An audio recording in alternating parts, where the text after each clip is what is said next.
আপনারা জানেন ব্যারিস্টার সৈয়দ সাইদুল হক সুমন যে কঠিন একটি পদক্ষেপ নিয়েছেন। আসলেই চুনারুঘাট থেকে এই ময়লা আবর্জনা স্তূপ থেকে এই ভদ্র মরা নদী খোয়াইকে রক্ষার জন্য যে একটা উদ্যোগ নিয়েছেন, এটি সাহসী উদ্যোগ এবং উনি এখানে উপলব্ধি করেছেন যে ভদ্র মরা নদী হতে পারে নান্দনিক একটি লেক ভিউ তৈরি করছেন। এটাই আসলে সবচেয়ে বড় প্রশংসার দাবিদার। আমরা আশা করি ব্যারিস্টার সুমন এই সাহসী পদক্ষেপ সফল হয়েছেন এবং সফল হওয়া শুরু হয়ে গেছে। আমরা খুব শীঘ্রই সেই নান্দনিক লেক ভিউ আমরা দেখতে পাবো, আমরা সেই প্রত্যাশা করছি।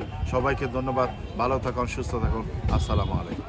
আমাদের চুনারঘাটের বর্তমান সংসদ সদস্য ব্যারিস্টার সৈয়দ সাইদুল হক সুমন ভাই যে পুরাতন নদী পরিষ্কার করার জন্য যে উদ্যোগ নিয়েছেন, আসলে উদ্যোক্তার জন্য আমি তাকে খুবই অ্যাপ্রিসিয়েট জানাই। ধন্যবাদ মাননীয় সাংসদ ব্যারিস্টার সৈয়দ সাইদুল হক সুমন ভাইকে, যে আমাদের চুনারঘাটের পুরাতন খোয়াই নদী যে যেটি এতদিন মরা অবস্থা ছিল, যেটি এখন জীবিত হতে চলেছে, ওনার উদ্যোগে কার্যক্রম শুরু হয়েছে যে নদীর পরিষ্কার করার যে উদ্যোগ উনি নিয়েছেন। এতে করে চুনারঘাটের সর্বস্তরের জনসাধারণ এখানে নেমে গেছেন এই কচুরিপানা পরিষ্কার করার জন্য।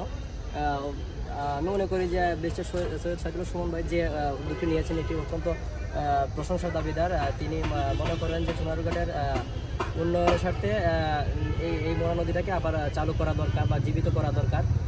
আমি মনে করি যে উনি নিশ্চয়ই চুনারঘাট নিয়ে ভাবেন বা চুনারঘাটকে উপলব্ধি করতে পারেন। এর পূর্বেও আমার ব্যক্তিগতভাবে আমার ইচ্ছা ছিল যে এই পুরাতন খোয়াই নদীটি কোনোদিন আবার যদি জীবিত হতো বা আবার যদি কোনো সময় পানিতে টলমল করতো, তখন এই দৃশ্য দেখলে হয়তো মানে নিজের কাছে প্রশান্তি পেতাম। আমি প্রথমে ব্যারিস্টার সাইদুল হক সুমন ভাইকে ধন্যবাদ জানাতে চাই, কারণ এরকম একটা মহৎ উদ্যোগ গ্রহণ করার জন্য। আমরা দেখতে পাচ্ছি যে এখানে নদী এটা অনেক বছর ধরে মরা নদী খোয়াই নদীর পাড়ে উনি ব্যক্তিগত আগ্রহে উনি আসছেন, এখান থেকে ভিডিও করছেন। এই নদীর মাঝে যে ময়লা আবর্জনা আছে এটা ভিডিওর মাঝে তুলে নিচ্ছেন। উনি ব্যারিস্টার সৈয়দ সাইদুল হক সুমনের ভক্ত এবং সুমনে ব্যারিস্টার সুমন নাকি এর পূর্বেও তাকে একটা গাড়ি দিয়েছিলেন, এটাই জানিয়েছেন আনান ভাই।